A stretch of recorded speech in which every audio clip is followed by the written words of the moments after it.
I want you to picture something for a second. Think about the last time you were sitting in an emergency room waiting area, just kind of watching the triage desk. Oh, yeah. Pure chaos, usually. Right, exactly. Hmm. Or think about the last parent-teacher conference you went to, sitting across from someone managing a classroom of, I don't know, 30 chaotic kids. It's exhausting just to think about it, honestly. It really is. Now think about the people actually doing those jobs.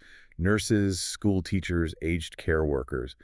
Beyond the obvious fact that our entire society would essentially just grind to a halt without them, they all share something else in common right now. Yeah, they are all at the absolute center of these massive critical staffing shortages. Exactly. It's a crisis everywhere you look. So if you're applying just basic everyday logic to this problem, the obvious solution, the one that makes intuitive sense to you and me, is just to pay them more. Like, if you want more people to do a specific job, you increase the salary to attract them and, maybe offer double time to the current staff to cover the gaps. It seems like the most straightforward application of supply and demand. Which is, I mean, that's how we're taught to view the labor market from day one, right? You want more labor, you pay more capital. It's economics 101. But when we dive into the actual economic models and data surrounding this specifically, this really fascinating analytical text we have today on what's known as the pay rise paradox, we discover that simply throwing money at these staffing crises doesn't work. No, it really doesn't. It is politically unpopular, it is economically incredibly difficult to execute, and honestly, most shockingly, it fundamentally breaks the rules of human motivation as we understand them. It is a completely counterintuitive reality, and our mission for this deep dive is to unpack the mechanics of that exact paradox. We're going to explore the economic levers and, well, more importantly, the very real human psychology behind something called the backwards bending labor curve. Right. And we should probably set the tone right out of the gate here. The models we are looking at are highly analytical, but the implications are deeply, deeply personal. Absolutely. These are vital, life-saving jobs that you rely on. But the system these professionals operate within is mathematically broken.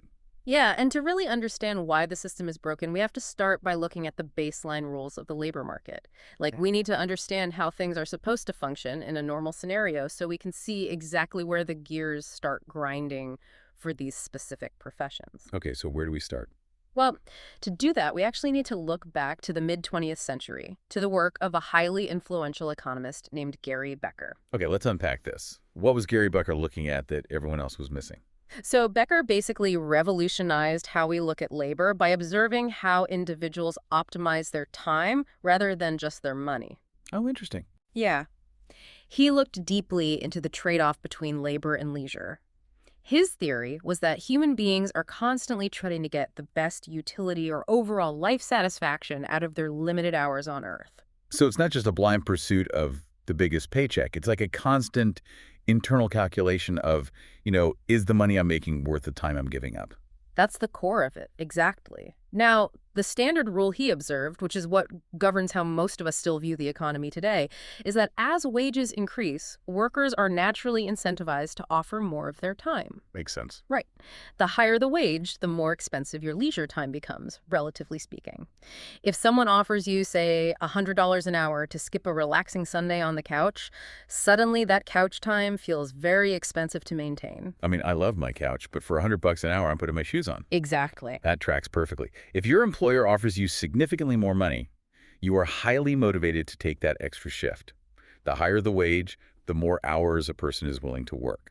And in many industries, that holds completely true. But Becker noticed a really fascinating exception. He saw that in certain high-stress industries like nursing and teaching, this rule eventually falls apart.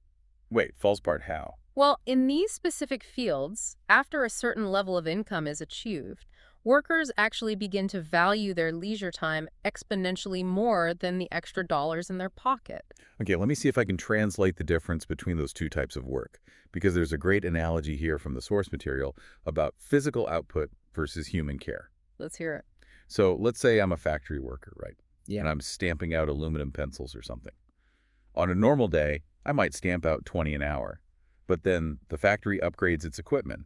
Suddenly, using a new machine, I can stamp out 25 an hour. Right, so the output scales up with technology independently of your own physical exertion. Yes.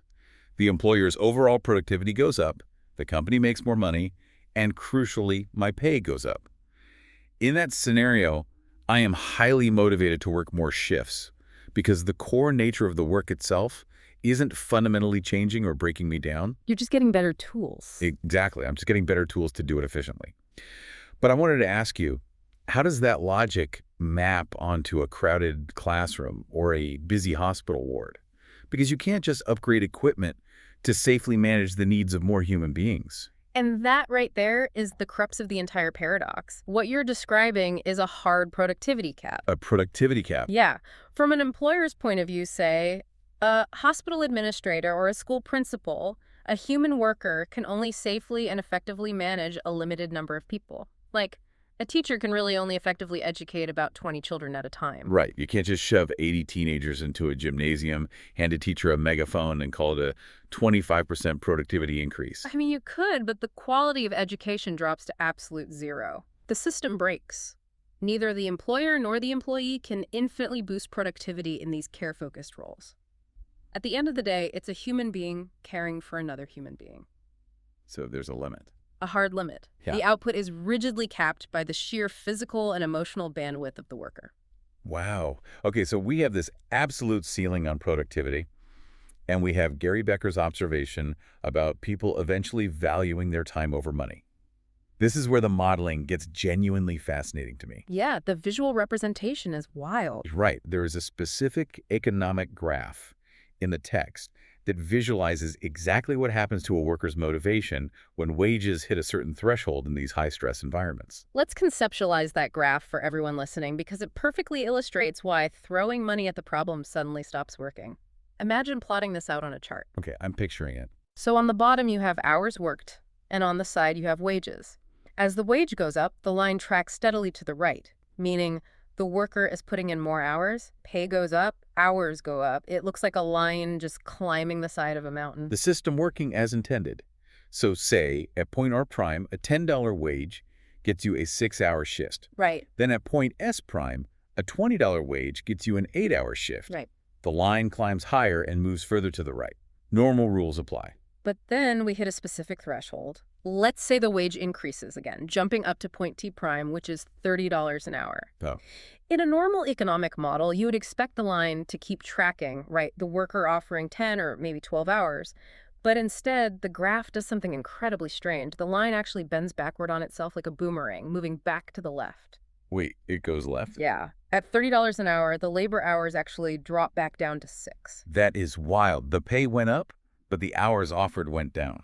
Higher wages led directly to less labor offered. That is the backwards bending labor curve in action. I really want to ground this in the lived reality of the people actually doing the work, because a boomerang on a graph is abstract, but the daily reality for these workers is deeply visceral. Very much so. Think about what it actually requires to do these jobs. If you are dead broke and your rent is due on Friday, you will go into the hospital and you will clean up after vulnerable old people who are soiling themselves. You will endure the physical exhaustion. You do what is necessary to survive. The financial need entirely outweighs the physical toll. Exactly.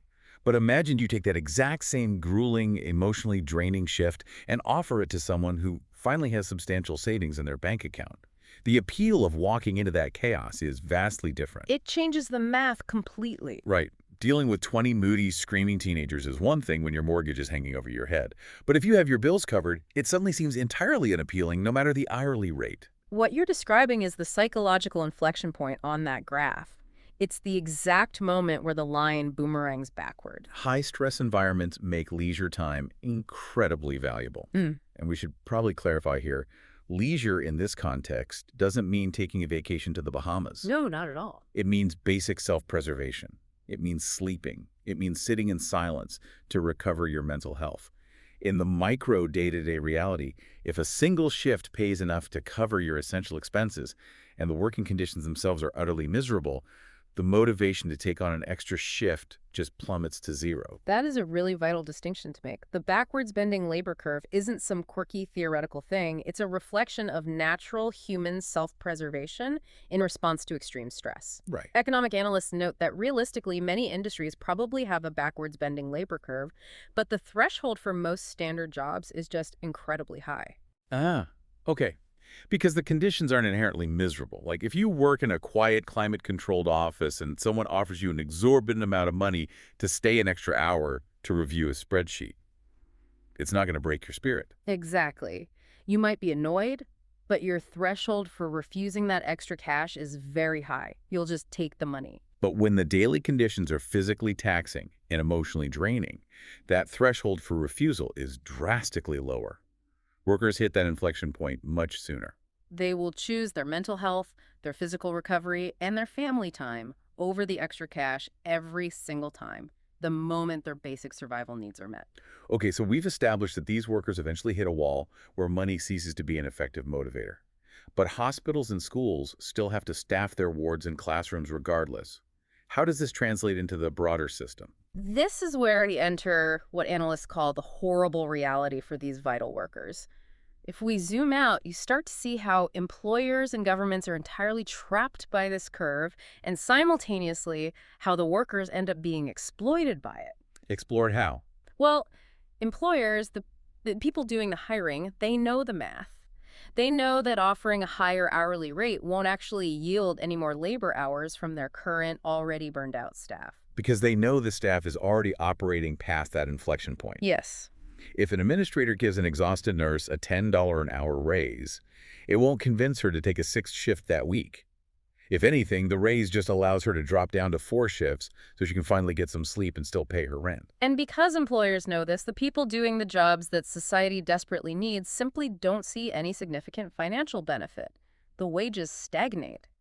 And the data backing this up from the source is incredibly grim. We aren't just talking about hypothetical models here. Let's hear the actual numbers then. What does this look like in practice? If you look at the decades spanning from 2013 to 2023, the base salaries for nurses on a national average lagged behind inflation by almost 1% every single year. Wait, wow. So for an entire decade, they were effectively taking a compounding pay cut in real spending power. A slow, relentless bleed. And the vacancy rates reflect the reality of that pay cut. Recent data from Health Workforce Australia reported over 8,000 hard-to-fill nursing vacancies in a single year. 8,000. Yes. And it's not isolated to healthcare either. The Department of Education has consistently reported unfilled teaching roles sitting above 5,000 for almost half a decade. Okay, wait, hang on. I have to stop you there because this is where the logic feels like it breaks down for me. Go ahead. If there are literally 8,000 nursing vacancies, that is a massive system-threatening shortage. Basic economics says if you're short on something, the price goes up until you attract new people. So even if raising salaries doesn't make the current staff work more hours, why aren't we seeing hospitals just drastically hike up the starting salaries to pull entirely new people in from other career paths? Like, why doesn't the free market just fix this? That is the ultimate free market question. If there's a shortage of commercial airline pilots, the airlines immediately start paying more to poach pilots from other companies or attract new trainees. Exactly. But here is the massive structural trap for teaching and nursing. Almost all the industries that experience this phenomena are entirely dependent on fixed public budgets, meaning government funding. Oh, of course. They aren't private tech companies sitting on massive cash reserves. Right. These fixed budgets make sudden, dramatic wage increases incredibly difficult, regardless of what the market is screaming for. A public hospital or a school district can't just unilaterally decide to double starting salaries to attract new talent. They're boxed in. Completely. They are constrained by municipal, state, or federal budget allocations. Those budgets move at a glacial pace, they are tied to tax revenues, and they are constantly subject to political gridlock. So the normal mechanism of supply and demand is just completely short-circuited. The employers can't raise wages because they were locked into fixed government budgets. Yep. And even if they could magically find the money, the backwards bending curve proves that pushing the current workers harder with cash won't yield more hours because the daily conditions are just too agonizing. It's a complete systemic deadlock. Which brings us to a really dark reality. Yeah. Since they can't pull the lever of higher wages and they know the current staff is burning out, how on earth are they trying to fill these 13,000 plus vacancies? Like, what is the alternative strategy here? Well, to understand the alternative strategy, we have to look at behavioral economics, which reveals a deeply insidious cultural trap. Yeah. When you look at nursing, teaching, and aged care, there has long been a cultural expectation of self-sacrifice. Historically, these have been viewed as feminized professions. meaning they were traditionally viewed as women's work or like noble vocations, Mhm. rather than strictly economic labor that deserves aggressive compensation. Exactly. That historical baggage is still very present today. There's this unspoken expectation that you enter these fields because you are caring and nurturing, not because you want to build wealth. Right. And this deeply ingrained cultural expectation has led to a phenomenon that academics call the wage elasticity of labor supply. Okay, let's break that phrase down, because wage elasticity of labor supply sounds like a fantastic jargon shield designed to obscure a broken system. What does that actually mean for the worker? In economics, elasticity refers to how much a behavior stretches or changes in response to price. If something is highly elastic, it snaps back and forth easily based on money. Okay. If it's inelastic, it doesn't move much regardless of the pressure applied. Because these are caregiving professions, the labor supply is incredibly inelastic. Workers in these fields feel a profound moral obligation to their patients and their students. Let me translate the reality of that inelasticity. It essentially means administrators can say, we know you care deeply about these vulnerable kids or these sick patients. We know you won't strike, and we know you won't just abandon them in the middle of a shift, even if we severely underpay you. Yes. It is literally weaponizing their own empathy against their economic interests. That is just, Yeah. wow, it is a profound structural disadvantage built right into the psychology of the job. It really is. And the analysis we're looking at highlights a terrible tragedy here. Employers and policymakers are caught short on tools to fix the shortages. The current employees suffer immensely. But perhaps worst of all, none of this mathematical reality is disclosed to the young people who are currently considering these paths as a career. That is heartbreaking. They are sold the nobility of the profession. They are told they're going to change lives. Right. But nobody sits them down and explains the mathematical trap of the compensation, or the fact that their own compassion will be used to keep their wages stagnant. So knowing they can't raise wages, what are policymakers actually doing to try and patch the holes in this sinking ship? They've largely pivoted to non-wage incentives. They are trying to alter the math on the front end or the back end of the career rather than fixing the day-to-day conditions. Things like heavily subsidized university placements to make the initial degree cheaper. Exactly. Or offering cheaper, faster bridging courses for people trying to transition into teaching from a different corporate career, lowering the barrier to entry, basically. Oh, I see. They're also experimenting with offering larger holiday leave allowances, basically trying to increase the leisure time without increasing the hourly rate. But when we look at the data on these non-wage incentives, it's not working, is it? No. The conclusion from the economic modeling is incredibly stark. By all measures, these non-wage incentives are still falling entirely short of solving the crisis. Because cheap degrees don't offset a decade of wage stagnation. I mean, if you save $20,000 on your tuition, but you step into a daily environment that is so fundamentally broken and stressful that you burn out in 3 years, the cheap degree didn't solve the core problem. Not at all. The daily equation of the job is still miserable. The systemic issues are simply too deep for surface-level policy tweaks. You can't fix a fundamentally grueling environment just by making the entry ticket slightly cheaper. So as we wrap up this deep dive, let's bring all of these threads together for you, the listener. We started with a paradox. Why can't we just pay our most vital care workers more money to fix these massive shortages? And we found the answer hidden in Gary Becker's backwards bending labor curve. We learned that human care has a hard productivity cap, and that in highly stressful environments, throwing money at the problem eventually hits a psychological inflection point. Right. When the conditions are terrible, workers will choose their own mental well-being and recovery time over extra cash the second their basic needs are met. We also explored how fixed government budgets trap these professions in a holding pattern, forcing salaries to lag behind inflation for a whole decade. And we saw how the cultural expectation of self-sacrifice in feminized professions keeps workers trapped, with their own empathy acting as an anchor against better wages, while government attempts at cheap degrees just fail to stop the bleeding. It's an incredibly complex knot of economics, human psychology, and public policy gridlock.